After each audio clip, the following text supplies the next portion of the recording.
Xitay, Şərqi Türkistanda atalmış tərbiyələş mərkəzləri namida yolğa qoyğan yığılış lagerlərə qamalğan Uyğurlarni ərzan əmgəkçi ornida Xitayning hər qaysı joylaridagi zavodlarga əvətməkdə.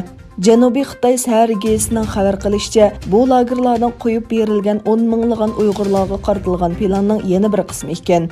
Xabarda Wuhan virusi sababli Xitoy iqtisodiy og'ir zarbaga uchrayotgan bo'lsa-mu, bu orqali tanqidga uchrayotgan lager siyosatining g'alabasini ko'rsatishni maqsad qilganligi ilgari surilgan. Bu asosda Xitoyning yuqori texnikalik ishlab chiqarish markazi bo'lgan Shinjongga 50 ming, Shaogun shahriga 30 ming kishi avatilgan. Avstraliya strategik siyosat instituti e'lon qilgan bir dokladda Xitoyning 2017-yildan 2019-yilgacha 80 mingdan ortiq Uyg'urlarni Xitoyning o'lkalardagi zavodlarga avatganligi o'ttirib qo'yilgan.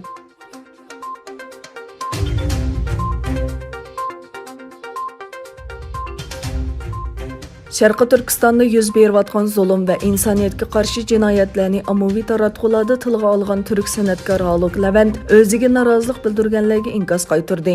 Millionlagan oilani vayron qilgan va millionlagan kishini yig'ilish lagerlariga qamagan sənətkar, ziyoli va olimlarni rəhimsizlarcha yo'qotayotgan Xitoyga Turkiyada norozilik bildirganlarga bo'lsa, Xitoy bilan bo'lgan munosabatimizni buzyotidi. Xitoy Turkiyaning do'sti, bu Amerikaning o'yini degandek ayblashlarga uchirmoqda. Yaqinda Şərqi Türkistan haqida yo'llagan tweeti bilan diqqat tortgan Haluk Levent bu xil ayblashlarga inkos qaytardi.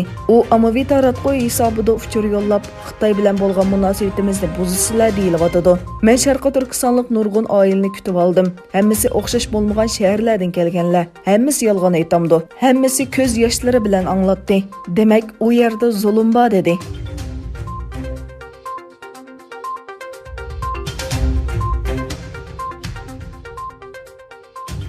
Xitoy hakerlarning Amerikadagi Wuhan virusiga qarshi elib berayotgan vaksina tədqiqatı to'g'risidagi uchurlarni o'g'irlamoqchi bo'lganligi haqidagi ayblashlarni inkor qildi.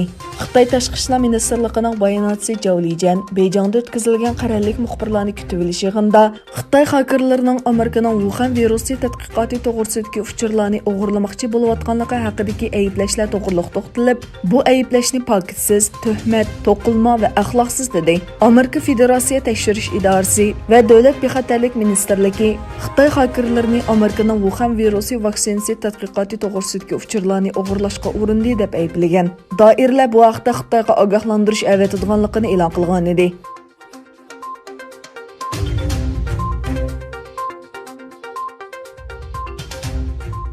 Amerika prezidenti Donald Trump Xitoy bilan bo'lgan savdo kelishimini qayta suhbatlashmaydiganligini aytdi. Oqsaroyda axborot e'lon qilish yig'ini ochgan Donald Trump Xitoyning suhbatni qayta boshlash talabiga munosabatlik savolga "Men qiziqmayman. Ular imzolagan kelishimda chang turamda yo'q, ko'rimiz" deb javob berdi. U mundaq dedi: "Men angladim. Ular o'zlarining manfaatini qo'g'daydigan kelishim uchun suhbatni yana boshlamoqchi. Ammo men buningga qilchi qiziqmayman."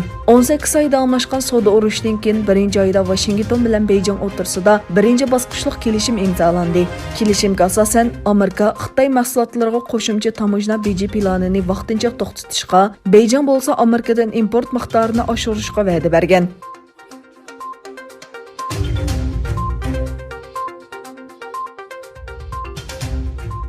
Türkiye Tashqi ishlar ministrligi bayonotchisi Aksoy, Misr, Gretsiya, Janubiy Siprus, Fransiya va Arab Birlashma Xalifaligining birlashma xitobnomasi to'g'risidagi ministrlikqa avatilgan savolga yozma javob berdi.